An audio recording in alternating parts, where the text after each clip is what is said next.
গত কয়েকদিনে মধ্যপ্রাচ্যের ভূ রাজনীতিতে এমন কিছু ঘটে গেছে যা পুরো পৃথিবীর মানচিত্র বদলে দেওয়ার মতো।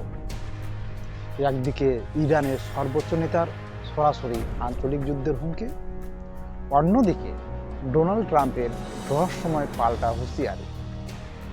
প্রশ্ন হচ্ছে, আমরা কি 2026 সালে দাঁড়িয়ে তৃতীয় বিশ্বযুদ্ধের দোরগোড়ায়? আজ আমরা বিশ্লেষণ করব এই সংঘাতের গভীরতা। সঙ্গে আছি আমি সূর্য দাস, আমি একজন গবেষক। আলোচনা শেষ পর্যন্ত দেখবেন, আপনারও ভালো লাগবে আর আমারও ভালো লাগবে।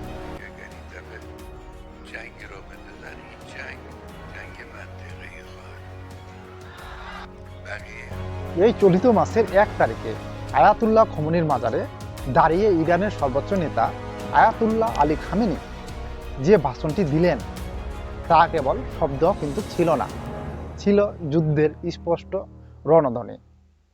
তার চোখে মুখে ছিল ধীরতা এবং ওয়াশিংটনের প্রতি চরম অবজ্ঞা।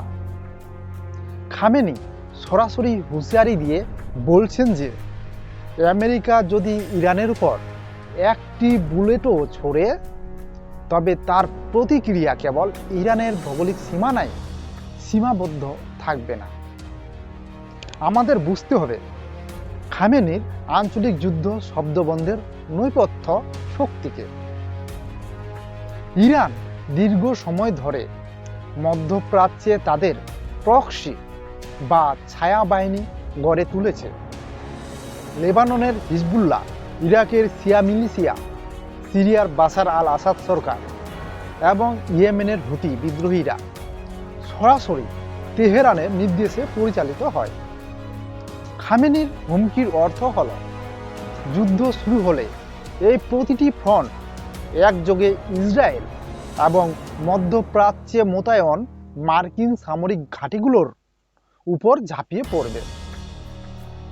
এটি হবে এক বহুমুখী সংঘাত, যা সামাল দেওয়া পেন্টাগনের জন্য এক বিশাল চ্যালেঞ্জ।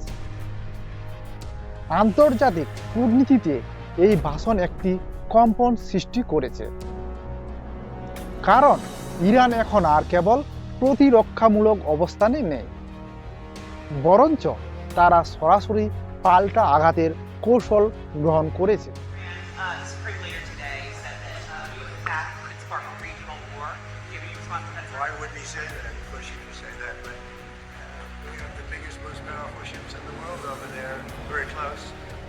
অন্যদিকে খামেনির ভাষণের ঠিক 24 ঘন্টার মাথায়, অর্থাৎ 2 তারিখে ট্রাম্পের প্রতিক্রিয়া ছিল বিস্ময়করভাবে শান্ত, কিন্তু অত্যন্ত মারমুখী।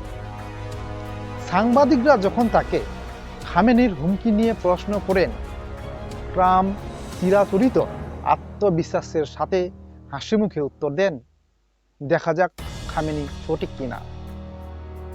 এই সংক্ষিপ্ত বাক্যের আড়ালে লুকিয়ে আছে আমেরিকার সামরিক শ্রেষ্ঠত্বের আস্ফালন।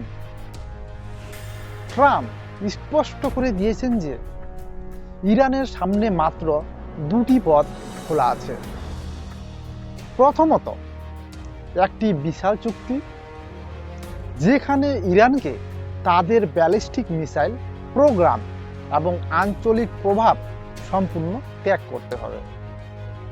দ্বিতীয়ত, বিশাল কিছু, যা মূলত একটি পূর্ণাঙ্গ সামরিক অভিযানের সংকেত।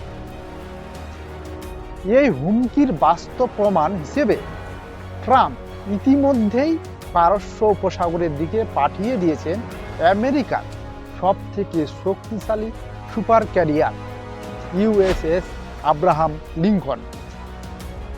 ট্রাম্পের ভাষায় এটি কেবল একটি জাহাজ নয়, এটি একটি শত্রুর মরণ অস্ত্র।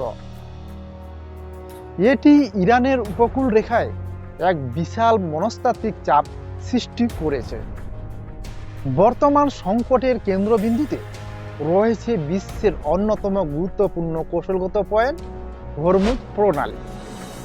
এটি ওমান ও ইরানের মাঝখানে অবস্থিত একটি সরু জলপথ, যা পারস্য উপসাগরকে আরব সাগরের সাথে যুক্ত করেছে। পৃথিবীর মোট উৎপাদিত খনিজ তেলের প্রায় 20% এই সরু পথ দিয়ে পরিবাহিত হয়। ইরান ইতিমধ্যেই এই এলাকায় লাইভ ফায়ার সামরিক মহড়া শুরু করেছে, যা বিশ্ব অর্থনীতির জন্য একটি রেড সিগন্যাল। তথ্য বলছে, ইরান যদি এই প্রণালীর মুখ সাময়িকভাবেও বন্ধ করে দেয় বা সেখানে তেলের ট্যাঙ্কারে আক্রমণ চালায়, তবে বিশ্ববাজারে অপরিশোধিত তেলের দাম এক রাতেই ব্যারেলের প্রতি $200 ছড়িয়ে যেতে পারে। তেল আমদানিকারী দেশগুলোর জন্য এটি হবে একটি মহা বিপর্যয়। তেলের একটি বিশাল অংশ এই পথ দিয়ে আসে। পেট্রোল ও ডিজেলের দাম বাড়লে দ্রব্যমূল্য নিয়ন্ত্রণহীন হয়ে পড়বে এবং মুদ্রাস্ফীতি চরমে পৌঁছাবে।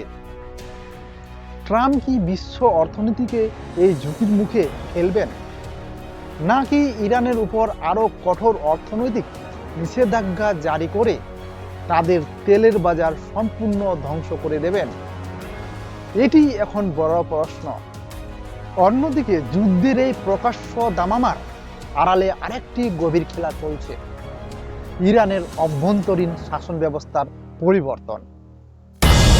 সাম্প্রতিক রিপোর্ট অনুযায়ী ইরানে সরকার বিরোধী বিক্ষোভে নিহতের সংখ্যা 6,700 অতিক্রম করেছে। দ্রব্যমূল্যের ঊর্ধ্বগতি, বেকারত্ব এবং কঠোর সামাজিক বিধিনিষেধের কারণে সাধারণ ইরানিদের মধ্যে ক্ষোভ তুঙ্গে।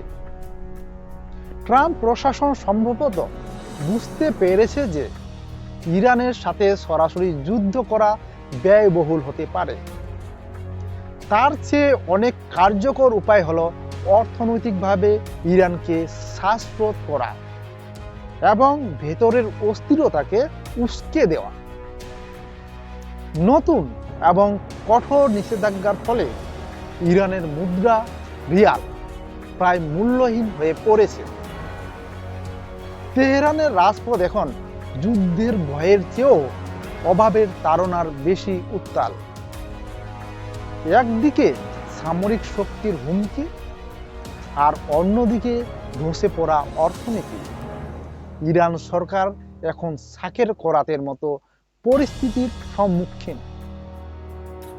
তারা কি নিজেদের ক্ষমতা টিকিয়ে রাখতে ট্রাম্পের শর্তে মাথা নত করবে, নাকি শেষ মরণ কামড় দিয়ে মধ্যপ্রাচ্যকে এক দীর্ঘস্থায়ী অগ্নিকাণ্ডের দিকে ঠেলে দেবে? বন্ধুগণ, আগামী কয়েকদিন বিশ্ব রাজনীতির জন্য অত্যন্ত সংবেদনশীল। একদিকে খামেনির আঞ্চলিক যুদ্ধের হুমকি, অন্যদিকে ট্রাম্পের রহস্যময় হাসি। যুদ্ধ কারোর জন্যই কল্যাণকর নয়, কিন্তু ক্ষমতার লড়াই অনেক সময় যুক্তি মানে না। একজন গবেষক হিসেবে আমার মনে হয় এটি কেবল ক্ষমতার যুদ্ধ নয়, এটি অস্তিত্বের লড়াই। আমেরিকা চায় ইরানকে পরমাণু মুক্ত করতে, আর ইরান চায় তার আঞ্চলিক প্রভাব বজায় রাখতে। আপনার কি মনে হয়, ট্রাম্প কি সত্যি হামলা করবেন, নাকি এটি কেবল আলোচনার টেবিলে ইরানকে টেনে আনার একটি চাপ সৃষ্টির কৌশল? কমেন্ট করে আপনার মতামত প্রদান করুন। ভিডিওটি ভালো লাগলে শেয়ার করুন এবং উৎসাহ দেওয়ার জন্য পাশে থাকুন।